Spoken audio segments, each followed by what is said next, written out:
Come on, y'all. I thought this was fake. Iran said they only gonna negotiate with the GOAT, the greatest of all time. They only gonna negotiate with Obama. What the hell? Come on, y'all. It's crazy, right? The problem is when Americans, the current administration, talk about a deal, in fact, they want to dictate what they want. And this is what we experienced. As recently as 2 months ago in New York, we are ready for negotiation, but not for dictation. We are ready to go for a deal, but for a fair and balanced deal, not a one-sided deal. Wait. Obama 2028. Wait. Obama 2028. Hold up. Breaking news, y'all. Oh, this is hilarious. Iran said to Trump and his administration, we're not going to do any negotiation. We'll only talk to Barack Obama. They said we want to talk to Barack Obama for negotiations or nothing. And Trump is mad as fuck right now because Iran respects Obama. Obama is the OG. Iran said we want to negotiate only with Obama, not you. Wow, y'all. Obama, get yours, man. Hi guys, welcome back to my channel. I hope you are doing great wherever you are watching us from. So the internet is going crazy right now because Iran repeatedly told Trump team they don't want to negotiate with him. They would rather deal with Barack Obama instead. And honestly, that has MAGA supporters heated. Because imagine spending years trashing Obama deals, tearing up his Iran deal, calling yourself the greatest deal maker, just for another country to basically say no, bring Obama back. Anyway guys, let's dive straight into the video. Don't forget to subscribe to my channel, like and share the video to help the channel out. I'll be back with my commentaries. Because America negotiated from a position of strength and principle, we have stopped the spread of nuclear weapons in this region. Because of this deal, the international community will be able to verify that the Islamic Republic of Iran will not develop a nuclear weapon. This deal meets every single one of the bottom lines that we established when we achieved a framework earlier this spring. Every pathway to a nuclear weapon is cut off, and the inspection and transparency regime necessary to verify that objective will be put in place. Because of this deal, Iran will not produce the highly enriched uranium and weapons-grade plutonium that form the raw materials necessary for a nuclear bomb. Because of this deal, Iran will remove 2/3 of its installed centrifuges, the machines necessary to produce highly enriched uranium for a bomb, and store them under constant international supervision. Iran will not use its advanced centrifuges to produce enriched uranium for the next decade. Iran will also get rid of 98% of its stockpile of enriched uranium. To put that in perspective, Iran currently has a stockpile that could produce up to 10 nuclear weapons. Because of this deal, that stockpile will be reduced to a fraction of what would be required for a single weapon. This stockpile limitation will last for 15 years. Because of this deal, Iran will modify the core of its reactor in Iraq so that it will not produce weapons-grade plutonium, and it has agreed to ship the spent fuel from the reactor out of the country for the lifetime of the reactor. For at least the next 15 years, Iran will not build any new heavy water reactors. Because of this deal, we will, for the first time, be in a position to verify all of these commitments. The problem is when Americans, the current administration, talk about a deal, in fact, they want to dictate what they want. And this is what we experienced. As recently as 2 months ago in New York, we are ready for negotiation, but not for dictation. We are ready to go for a deal, but for a fair and balanced deal, not a one-sided deal. How prepared are you if there were a follow-on Israeli attack on Iran? We are even more prepared than the previous war. Can you elaborate? In what way are you prepared? You know, our missiles are, in a better position, quantity-wise and quality-wise. We have learned many lessons during the 12-day war. We have learned, we understood our weak points and our points of strength, and Israelis' weak points. We have worked on all of them, and we are fully prepared, even better than the previous time. It doesn't mean that we want war. As the best way to prevent a war is to be prepared for that. Trump tried to bring Iran to the table to make a deal. They said, hell no, we don't trust you. We already know how you do. You're coming to dominate. But they talked to Obama, and they made a deal with Obama. Trump is pissed, to say the least. This is so historic. Man, I'll let y'all know what I hear. So this is the latest breaking news. Donald Trump is not happy with Iran's response, saying that they want to bring back Obama, that they only want to talk to Obama, the GOAT, someone on the varsity team. So after Donald Trump heard this, this is what he looked like. He was not happy. And I have Obama's response. It's so good.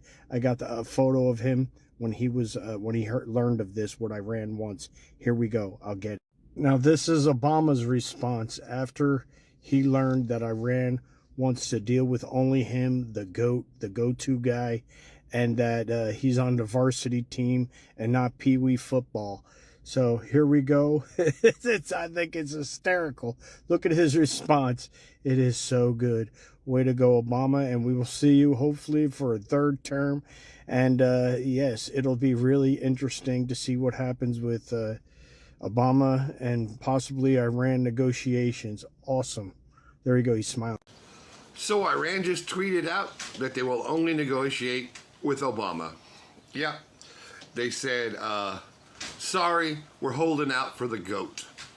Yeah, we're not talking to you. We were going to wait for President Obama, the greatest president of all time. We ain't fucking with you, but we're chilling here by the Strait of Hormuz until you send in the varsity team. We will only negotiate with Obama. Oh my, Trump's head is going to explode. He's... I'm sorry.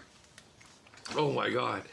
Trump, there will be ketchup, french fries, and cheeseburgers hitting every wall of the White House tonight because Iran is straight trolling Trumpy McDumper pants. He's wiper, clean up on the aisle, Oval Office. Yeah, he got a big load right now after this one. Yeah, Iran is trolling Trump. They said they're only going to negotiate with Barack Obama. Fucking genius. All right, you guys know I'm not the biggest fan of Trump, but credit where credit is due, because I just read through the terms of the new agreement with Iran, and it is a massive win for the United States. First, he got them to give up 11 tons of enriched uranium. That's 98% of their supply. They agreed to dismantle 13,000 centrifuges used to enrich nuclear material, and they agreed to cap the purity level of the little enriched uranium they still produce at 3.67%, which is 1/30th the level you'd need to make a bomb. And to ensure they don't go off the rails, they agreed to allow independent inspectors to conduct on-site inspections of all of their nuclear sites, including undisclosed locations we discovered through surveillance. On top of that, the Strait of Hormuz stays open and Iran gets no additional cut of oil that flows through it. Wait, hang on a sec.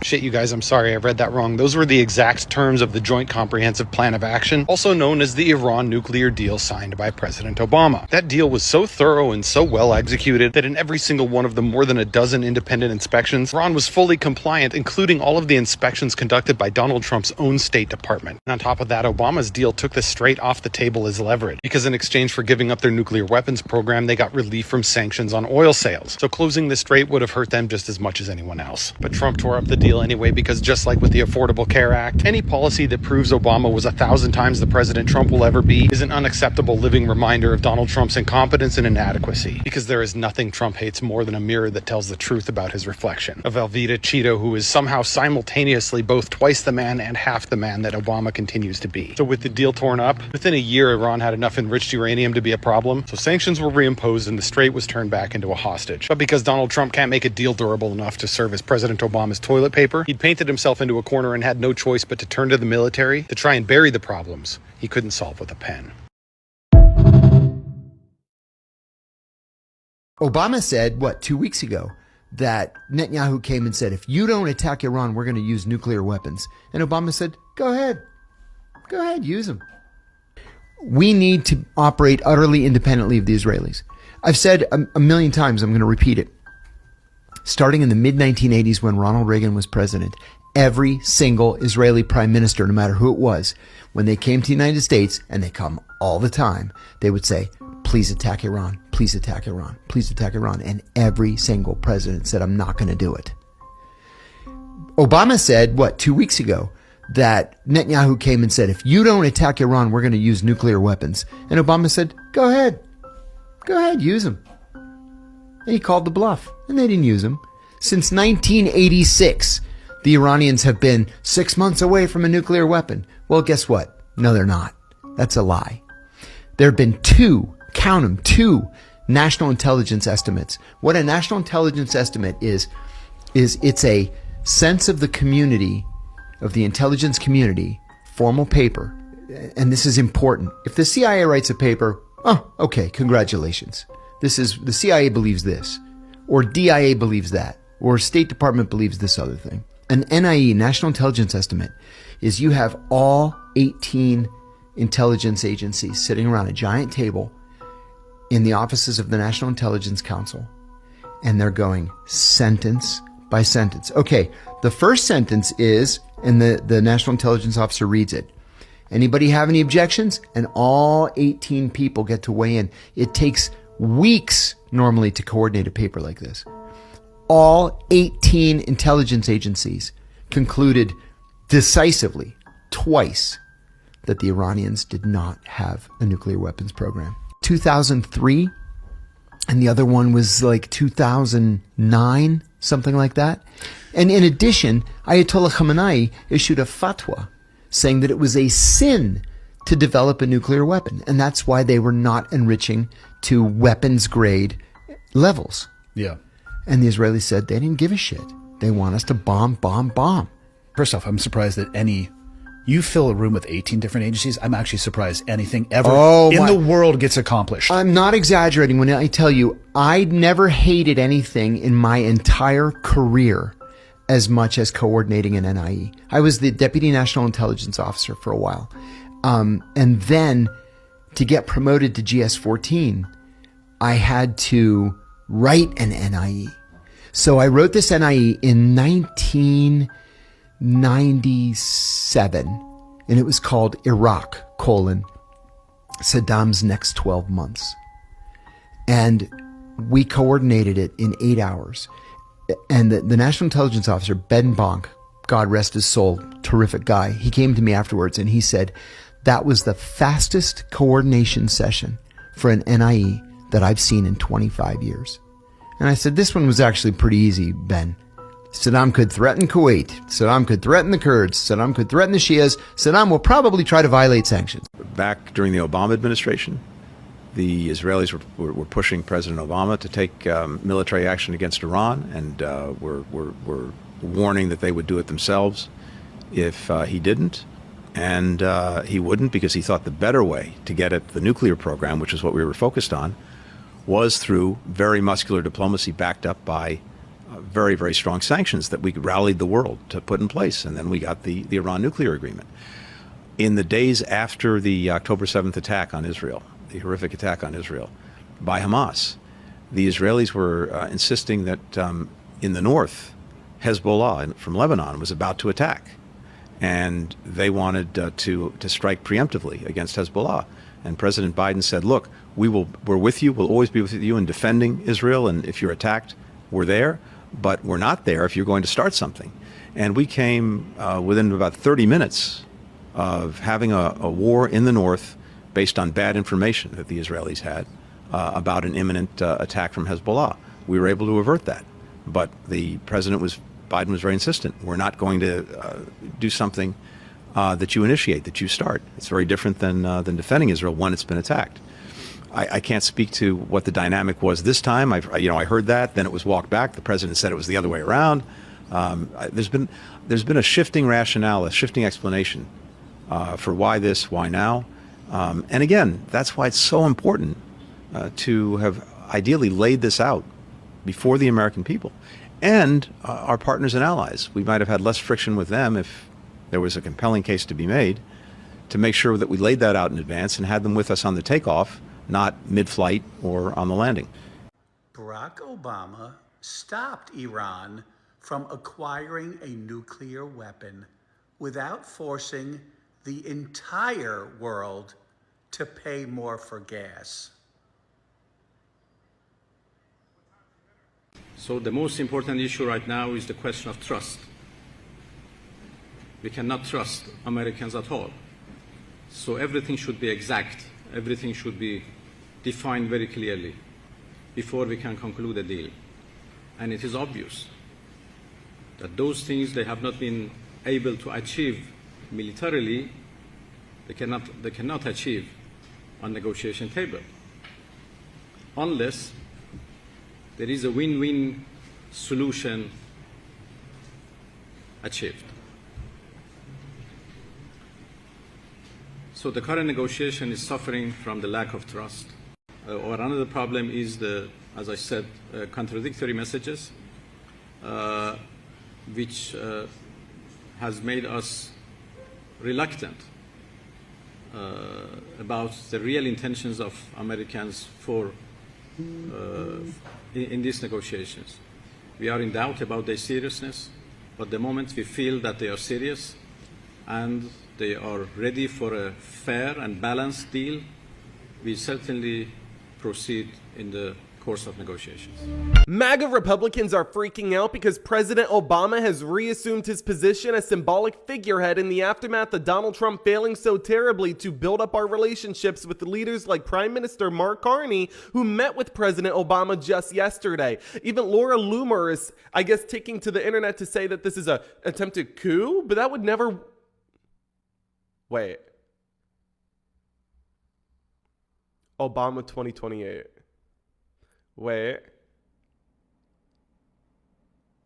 Obama 2028. Welcome back, guys. What makes this story hit so hard is the comparison. Obama created the nuclear deal back in 2015, and even critics admit it slows Iran nuclear program down. But Trump came into office, strapped the whole thing, and promised something better. Years later, there still isn't a better deal. And now, people online are clowning Trump because the same agreement he destroyed is suddenly looking smarter with time. That's why conservatives are still spiraling online. Some are even accusing Barack Obama of secretly still influencing the world politics just because foreign leaders still respect him. But let's be real, what's bothering them isn't Barack Obama talking to world leaders. It's the fact that Barack Obama still carries global respect while Trump struggles to keep stable relationships. And for a lot of black viewers, this conversation became deeper than politics because many feels Donald Trump has to work twice as hard to prove he was intelligent, calm and capable while constantly being attacked, questioned and disrespected in America. Meanwhile, overseas, many world leaders treat him like a serious diplomat. That contrast says a lot. At the end of the day, this whole situation really comes down to one thing. Trump destroyed a deal mostly because Barack Obama made it. And now, people are realizing the original deal might have actually worked better. That's the part driving the internet crazy. What do you think? Did America mess up by throwing away Obama's deal? And do you think world leaders respect Barack Obama more than Trump? Anyway guys, what do you think about this video? Drop your thoughts in the comment section and don't forget to subscribe to my channel. Like and share the video to help the channel out. See you in my next video. For now, peace.